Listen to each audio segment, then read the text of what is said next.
The Supercar Challenge is powered by Pirelli, Syntex Innovative Lubricants, Autosportinsurance.com, Spa05.com and Fitzner Performance Gearboxes.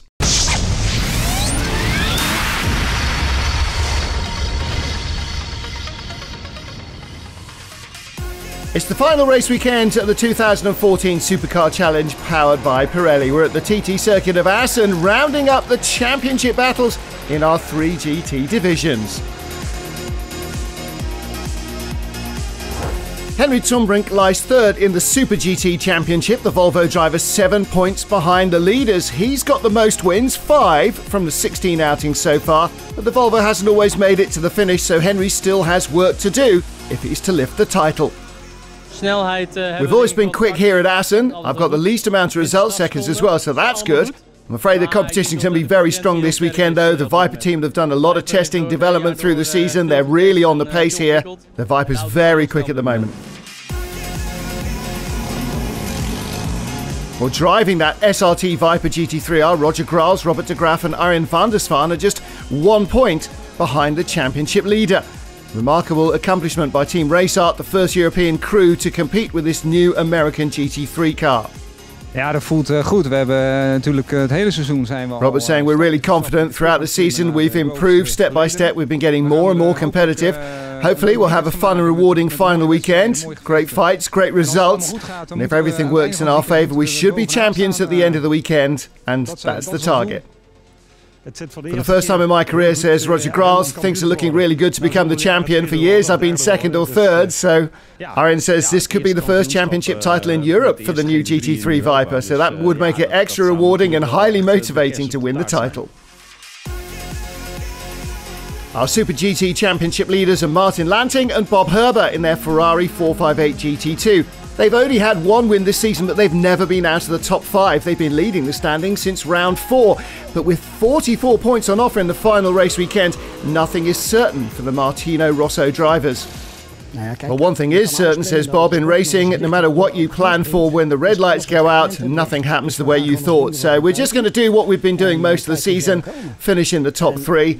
We need to finish in front of our rivals, but it's the same for them, so where's the pressure?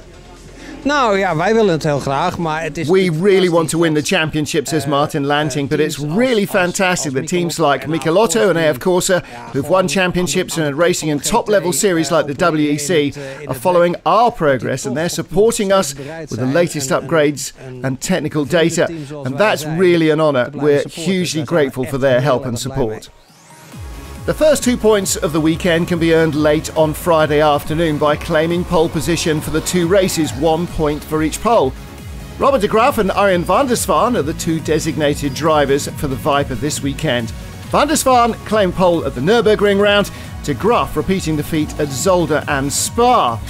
In the Volvo, Henry Zumbrink has had 7 pole positions this season, but as he predicted, the Viper's pace at Assen is most impressive. Robert de Graaf takes pole for both races, with lap number 4 and number 6 in qualifying, so Team Raceart takes the lead in the championship by just 1 single point.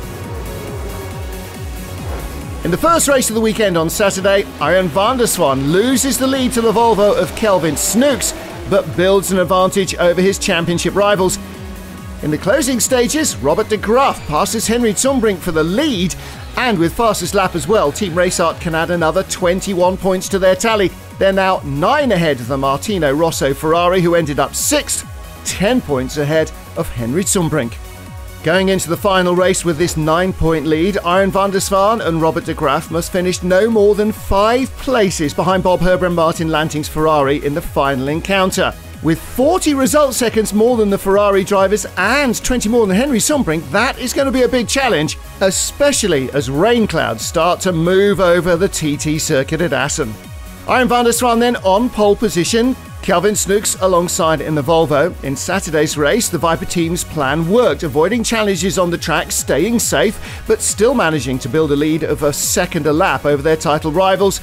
Perhaps that'll work this time as well.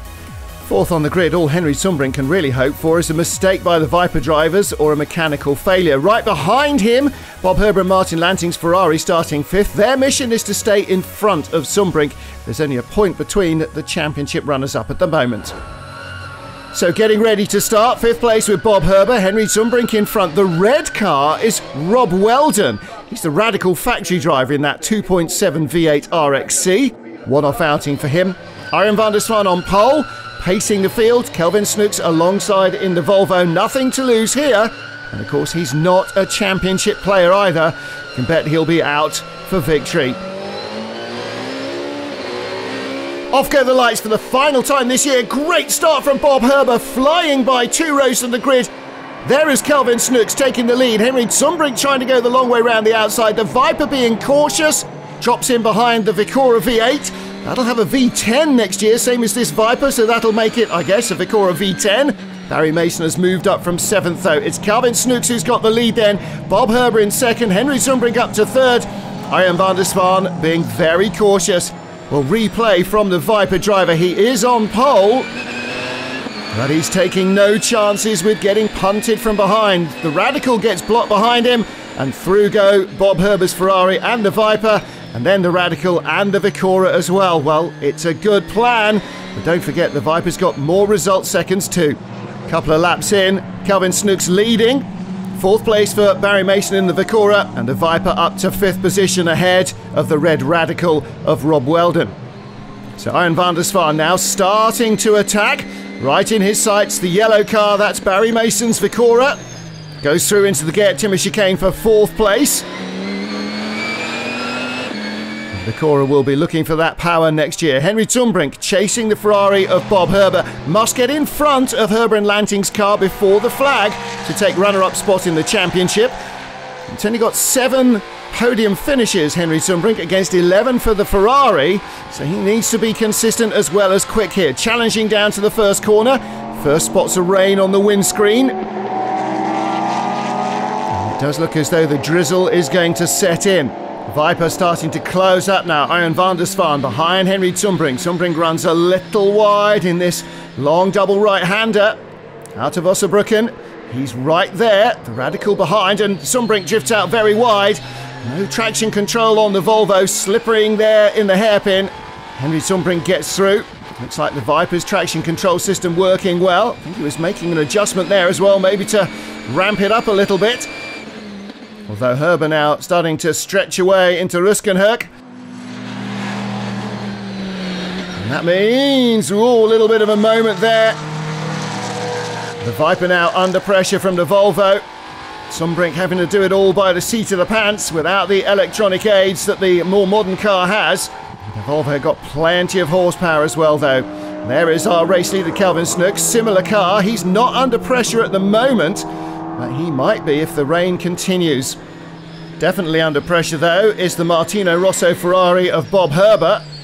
Arjen van der Zwaan, tight line on the inside. Drag race now with the Ferrari. Who's going to win this one on horsepower? And the Ferrari is right there as well. Level with the Viper, hasn't lost an inch. So who has to give way in the end? Van der Zwaan does. Yellow and red slippery surface flags are out. It is raining properly now. And Arjen van der Zwaan follows Bob Herber through the Geert Timmer chicane. Whoa, big slide from the Ferrari. Van der Zwaan eases on the throttle gently. And here comes Zumbrink. Back down the inside for 3rd. Is he going to brave it out there? I think he is. Raining much more heavily here in the first corner, Harbocht. Through goes Zumbrink, and the Vicora now is right behind the Viper. Race leader not that far away. Kelvin Snooks, Bob Herber, Henry Zumbrink, Arjen van der Zwaan, and now Barry Mason. The 4-way battle for 2nd, and again at the hairpin. Drifting out wide goes the Volvo, but he's looking for the wet line on the outside. He gets the traction, the Viper doesn't. The electronics help out in the end. And Arjen van der Zwaan pulls back in front, and he's got a very good run going down the fence line. Oh, up the inside into Ruskenhoek. The Ferrari's still there, but has to give way, and wisely so. So, Arjen van der Zwaan, as the rain increases, maybe those SRT electronics are really helping him. The Ferrari now with the Volvo and the Vicora looking to get involved in the mix. But into the pits, before the pit stop window, comes the Viper. And this is a change onto wet weather tyres. Maybe they're playing safe. Iron saying, right as I came into the pit lane, I was unsure whether this was the right decision. I could have done maybe another lap or two, but I made the call, not the team. I know how tricky the conditions are out there. It was just impossible to keep the car really between the white lines, so I didn't want to take any risks, and I came in. So the Viper, the first and only car on wet weather tyres before the pit stops, they drop back to 5th. But on board with Bob Herbert, we see Henry Zumbrink, who's taken second from the Ferrari, showing that slicks are really not what you need in these conditions. He spins onto the wet grass, losing ground, not good for his championship chances. Luckily, no damage done. The Ferrari is second when it comes in from the mandatory stops. Bob Herbert helping the team to change wets once he gets out of the cockpit to hand over to Martin Lanting. Clearly they're in a hurry. He stayed out on slicks till the pit window opened. We zijn lang buiten gebleven op slicks. We decided to stay out, says Bob. It was really hard keeping the car on track, but I managed. It's the best we can do to try and win the championship, though. Martin Lanting leaves the pits then for his final stint of the season. They've led the championship from round 4 at Zolder right up to qualifying here in Assen, but they also lost valuable points when Bob Herbert ended up in the wall at Spa. So here's the final battle of the season for second in the championship. Martin Lanting blocking Henry Zumbrink there, almost easing the Volvo onto the grass. The Martino Rosso and AF Corsa guys are very excited. If Zumbrink ends up in front of the Ferrari, he'll be second in the championship. If not, the Ferrari drivers will, and he'll be third. So this is real pressure. Final stint to take the runner-up spot in the championship. Looking back from Martin Lanting's Ferrari. And Zumbrink, of course, has been in the Volvo all the way through the race. And we've seen how aggressive he's been in the slippery conditions. He's got another good run going here out of Stekenval. And he goes by into second place. That was a really good pass, but he's still got to keep the car on the road. Robert de Graaf finishes in 4th in the Viper. That's more than enough to win his first GT title, together with Roger Graals. Arjen van der Zwaan was already champion in 2007, but this, he says, is the best one so far. Before we got into this car in the Supercar Challenge, we were always second or lower, says Robert. We never managed to win the title. This year we've had an amazing team, a superb car, and we've managed to pull it off. Incredible. We're the champions. No podium finish for the Viper, though. They ended up 48 seconds behind Bob Herbert and Martin Lanting after that pit stop for wets. Kelvin Snook's title chances were ruined too by too much bad luck during the season, but at least he ended it with win number 5. Ja, zeker weten. Well, that was my goal for the weekend, to end the championship with another win, and finally I did it. With a bit more luck, Kelvin Snooks might have been a contender. He ends up 4th behind Martin Lanting and Bob Herbert, who are just 1 point behind Henry Zumbrink, with Graals, de Graaf and van der Zwaan are champions. And Team Raceart join the top 3 to celebrate on the podium. So that's the Super GT title decided. What about GTB and GT? Well, join us after the break to find out how they ended up.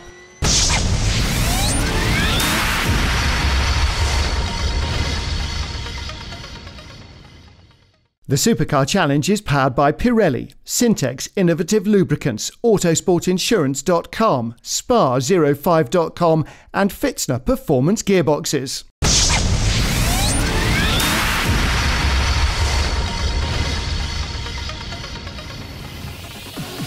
It's the final round of the 2014 Supercar Challenge powered by Pirelli. We're at the TT circuit of Assen, and with the sun setting, the GTB class competitors are ready for qualifying.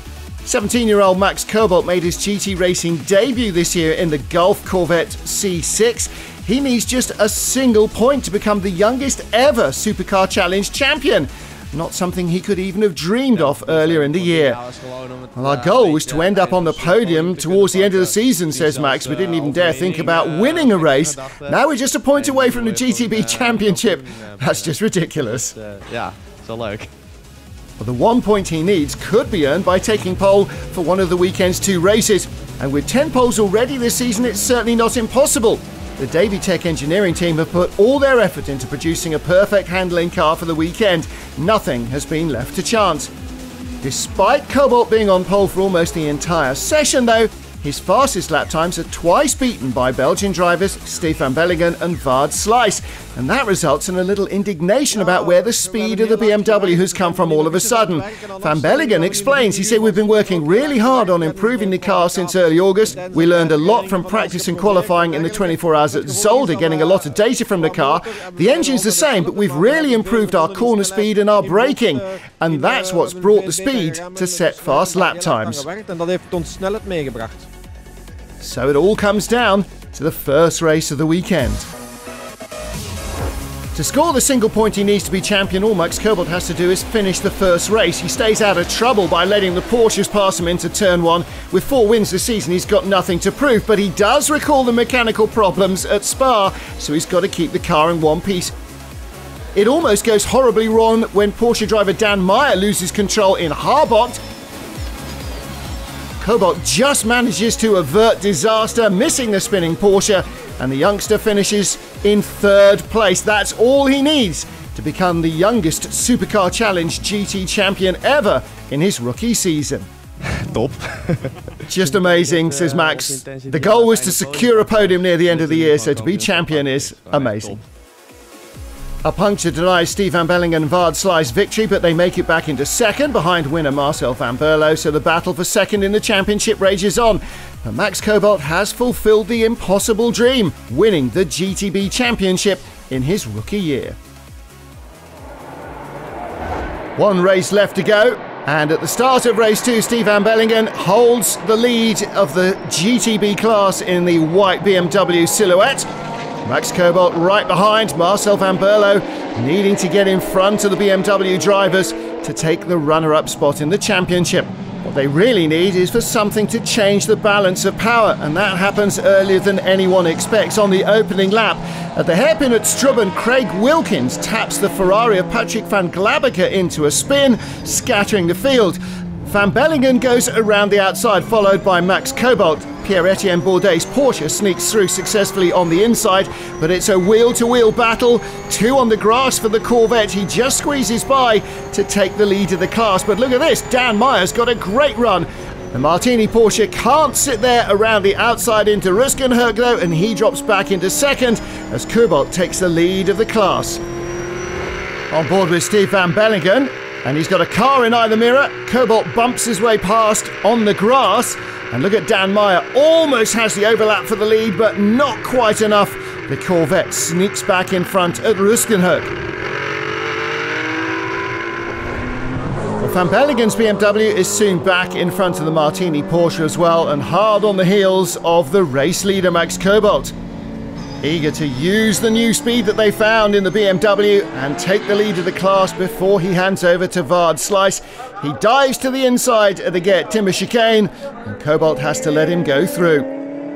All looking good at that stage, but later on in the rain, Vard Slijs crashes the BMW and they fail to finish.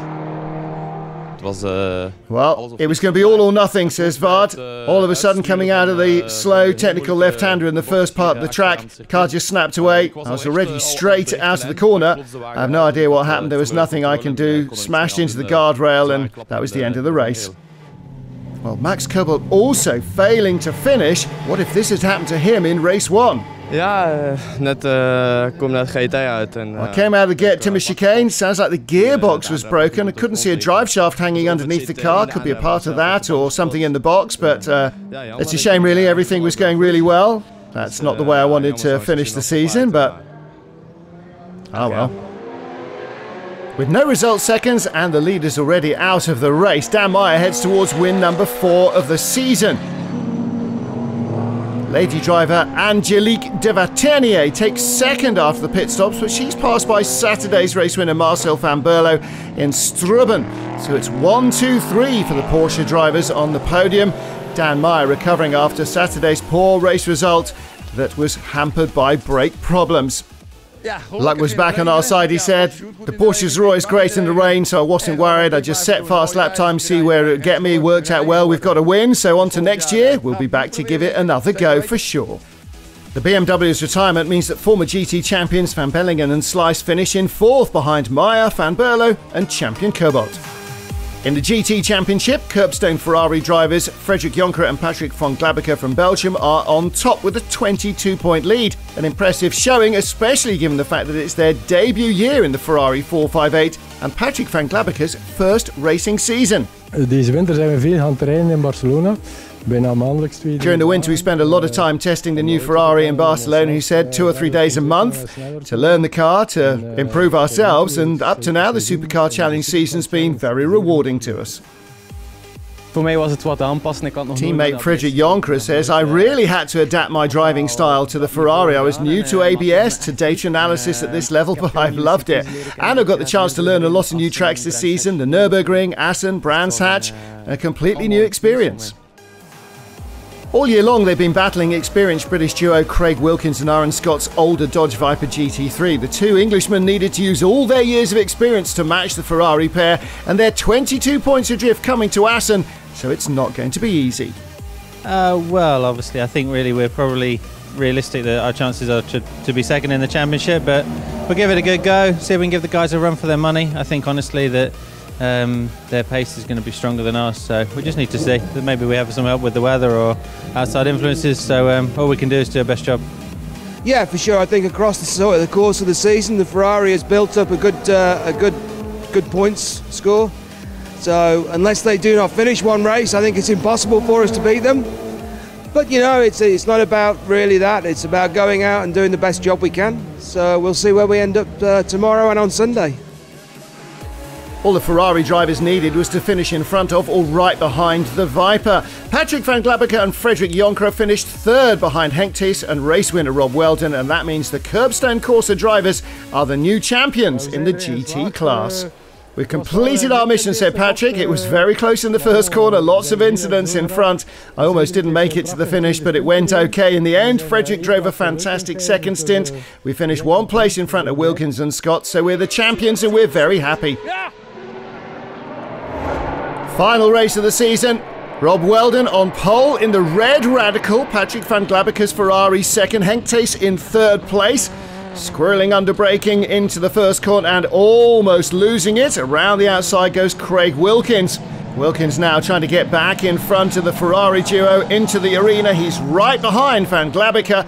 And the replay from Henk Thys shows he misjudges it at Strubben, just tags the Ferrari as they overlap, and the Ferrari drops to the back of the field. Patrick van Glabbeker saying, I started the final race trying to make a perfect start, managed it, I got second, even ended up in front of a SuperGT car, but in the chicane there, the third or fourth corner, whatever, got a tap from the Viper, Craig Wilkins, got spun right round. It's a shame, but that's motor racing. Craig Wilkins doesn't enjoy second place for very long, flying off at high speed into the gravel trap at Ramshoek, and that's the end of the Viper duo's race.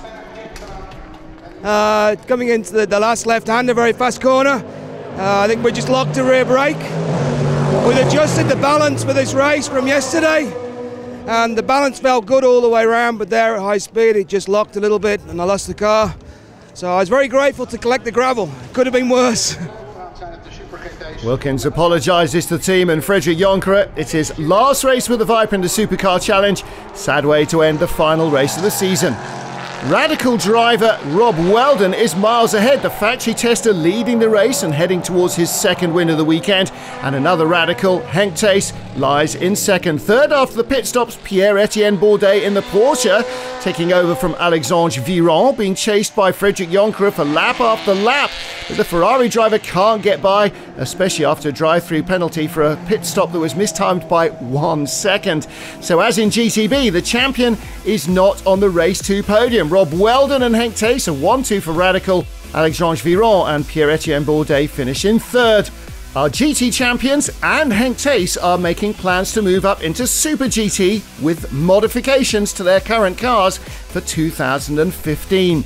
But before then, time to enjoy the champagne one final time. So we've tied up the GT titles. Next time out, we'll be bringing you a full report on the Sport Championship deciders, and later we'll also cover the Super Lights divisions. See you then.